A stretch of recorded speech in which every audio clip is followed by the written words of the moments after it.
Pimpinan dan Bapak Ibu anggota Dewan yang saya hormati, menyangkut dengan LPG, kami sebenarnya bermaksud untuk bagaimana melakukan penataan aja.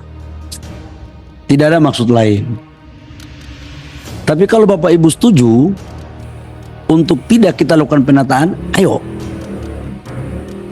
Nggak apa-apa. Jadi kalau Bapak-Bapak setuju untuk tidak usah melakukan penataan dengan pola yang seperti ini, nggak apa-apa, kita nggak usah tata, kita jalan aja apa adanya. Kita setuju nggak? Kalau setuju, sepakati. Kalau nggak apa-apa, saya akan sampai ke beberapa besar. Tadi PDI Perjuangan sudah setuju, Pak. Gimana? PDI Perjuangan sudah setuju. Tinggal Bapak tanya sama fraksi yang lain. Nggak, artinya saya mau sampaikan ini beban berat juga. Tapi ini adalah keberanian kita untuk membuat keputusan. Tidak ada barang atau sesuatu yang kita memperbaiki yang tidak seharusnya itu mulus. Pasti ada dinamika. Tapi dinamika ini pilihannya kita mau memperbaiki atau tidak. Risikonya ada. Dan yakinlah, insya Allah apa yang kita lakukan ini untuk kebaikan. Karena apa? Ini barang nggak ada yang langka, semua stok ada. Stok LPG untuk 3 bulan ke depan itu lengkap ada. Cuman distribusinya saja yang sekarang dari pengencer, saudara-saudara saya pengencer ini penting. Saya setuju sama teman-teman bahwa mereka ini juga butuh lapangan pekerjaan. Setuju saya. Saya pernah jadi pengusaha UMKM kok, pernah jual kue saya. Saya nggak pingin juga mereka itu susah. Tapi saya juga tidak pingin mereka di apa ya? Ya kira-kira ada unsur-unsur lain lah. Akibat mungkin juga, mohon maaf, mereka tidak teliti. Bapak Ibu kan sudah tahu bahwa terjadi oplosan banyak-banyak.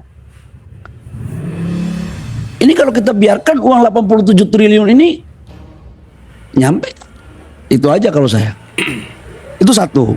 Karena itu saya sangat mengapresiasi, berterima kasih untuk kita atas pandangan Bapak Ibu semua terhadap LPG ini kita lakukan tahap penataan. Namun saya juga udah ngomong sama Pertamina.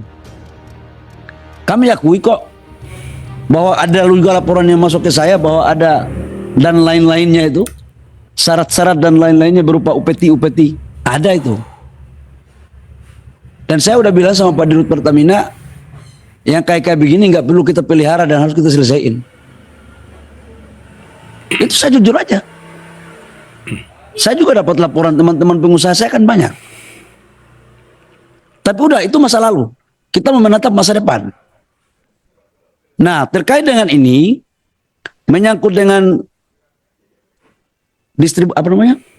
pengencer, kita naikkan statusnya menjadi sub pangkalan dengan syarat yang minimal mungkin. Tetapi kalau wilayah yang bisa masuk teknologi, kita pakai standar pelayanannya seperti di pangkalan. Tujuannya apa? Supaya kita tahu dijual ke siapa dan harganya. Karena di pengencer itu kan harganya tidak bisa kita kontrol. Inilah kemudian dua soal ini yang menjadi bagian yang kita selesaiin. Jadi Bapak Ibu semua, saya nanti rapat dengan Pertamina habis ini, langsung kita maraton. Kalau memang pengencer-pengencer yang sekarang udah bagus-bagus, udah kita kasih dulu izin sementara untuk naikkan dia sebagai sub pangkalan tanpa biaya. Nggak usah ada biaya-biaya. Tapi sedikit Pak Menteri, tapi perlu mereka oleh tim Pertamina mengirimkan tim mentraining mereka menggunakan digital. Pak Ramson. Ya. Pak Ramson, Biarkan diselesaikan oleh Pak sudah Menteri. pasti seperti itu. Itu pasti. Setiap kebijakan itu pasti ada acuan panduannya yang akan kita kasih. Dan syaratnya pun tidak seberat pangkalan. Itu. Supaya apa? Ini enak semua. Saudara-saudara kita yang selama pengencer bisa mendapatkan jalannya, tetapi juga pemerintah dan Pertamina bisa mengendalikan LPG 3 kilo ini. Terus menyangkut tadi dengan LPG ada warna apa? Pink. Saya tadi tanya Pertamina, nanti Pertamina jawab ya. Pertamina, saya kasih waktu 2 menit untuk menjelaskan pink itu. Silakan. Saya izin pimpinan ya, biar tidak ada multi interpretasi, dan ini biar kita dengar langsung dari Pertamina. Silakan Pertamina. Baik, pimpinan Komisi 12, Bapak Ibu anggota Komisi 12, Bapak Menteri, Bapak Ibu sekalian, pada kesempatan ini kami menyampaikan bahwa pada saat ini Pertamina hanya menjual untuk yang non subsidi hanya kemasan 5,5 kilo dan 12 kilo. Jadi tidak ada 3 kilogram yang berwarna pink yang non subsidi. Itu pernah ada pada tahun 2018 ketika sedang melakukan uji pasar, dan itu juga hanya dilakukan selama 6 bulan, yaitu 2.000 tabung di Jakarta dan 1.000 tabung di Surabaya untuk melihat pasar kepada kalangan menengah yang tentunya tidak disubsidi dan mendapatkan ukuran yang jauh lebih kecil. Namun itu adalah tahun 2018 sehingga kami sampaikan berita itu adalah berita hoax. Yang kedua, Pak Menteri izin menambahkan juga, tentunya Pertamina adalah aset bangsa yang kita banggakan juga semua. Untuk itu, apabila ada kegiatan atau praktek-praktek yang berlangsung di Pertamina yang tentunya mencari keuntungan dengan harus membayar dengan biaya-biaya tertentu, mohon untuk dilaporkan, akan kita sikat habis, Pak. Terima kasih. Ketua. Ya, Izin Ketua. ya silakan. Jadi ini terjadi subordinasi antara Kementerian SDM kan. Jadi saya pikir setiap Kementerian SDM juga harus dalam mengeluarkan kebijakan berkoordinasi juga dong dengan eksekutornya, yaitu Pertamina. Pertamina kan penugasan. Ini anggaran subsidi ini melekat di SDM. Jadi ada hal-hal semacam ini. Jadi kasihan juga ntar Pertaminanya yang salah. Seolah-olah Pertamina yang merusak rantai pasok terhadap masyarakat. Jadi ini tolong Pak Menteri, bukan karena Pak Simon separtai dengan saya, tapi saya harus bela juga. Jangan juga kebijakan Menteri SDM tanpa koordinasi diberitahukan, sama kayak tadi kan. Ternyata Pertamina membantah kan. Terkait juga pengecer juga. Yang digebukin Pertamina kan. Di lapangan seolah-olah Pertamina yang salah kan, ketika ada kelangkaan, padahal ininya apa, LPG-nya ada gitu loh.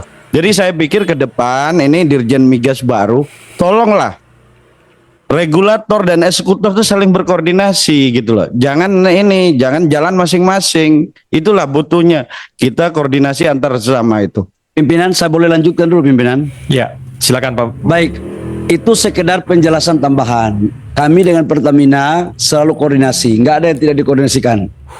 Semuanya berjalan baik, bahkan saya sama Pak Simon ini hampir tiap hari kita ngobrol. Pak Rifa itu dengan dirjen saya ngobrol terus, sampai saya mau kesini aja masih telepon Pak Rifa.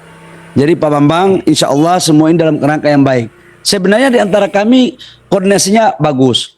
Contoh menyangkut dengan 3 kilogram. Memang Pertamina nggak pernah mengeluarkan. Itu 2018. Tapi ini kan seolah-olah bahwa ada. Nah jawabannya seperti apa, teman Bapak Ibu semua udah tahu.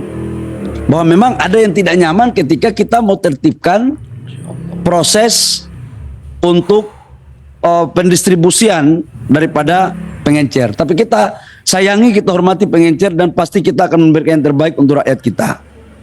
Yang berikut menyangkut dengan DMO. DMO kami setuju Pak, tapi DMO itu saya pikir kalau masuk di itu harganya 90.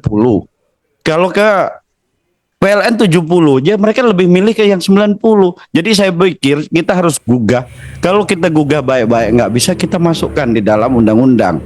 Di dalam undang-undang kita pastikan bahwa wajib DMO itu untuk pemenuhan kebutuhan. Jadi urusan Dirjen Gakum udah selesai. Sekarang kita tinggal masuk pada proses tahapan lelang. Demikian informasi yang dapat saya sampaikan untuk hari ini. Semoga memberi manfaat. Salam dan doa kami untuk keluarga dalam perlindungan Allah, dalam dekap kasih sayang Rahman dan Rohim Allah Subhanahu wa Ta'ala. Allahumma amin. Terima kasih. Wassalamualaikum warahmatullahi wabarakatuh.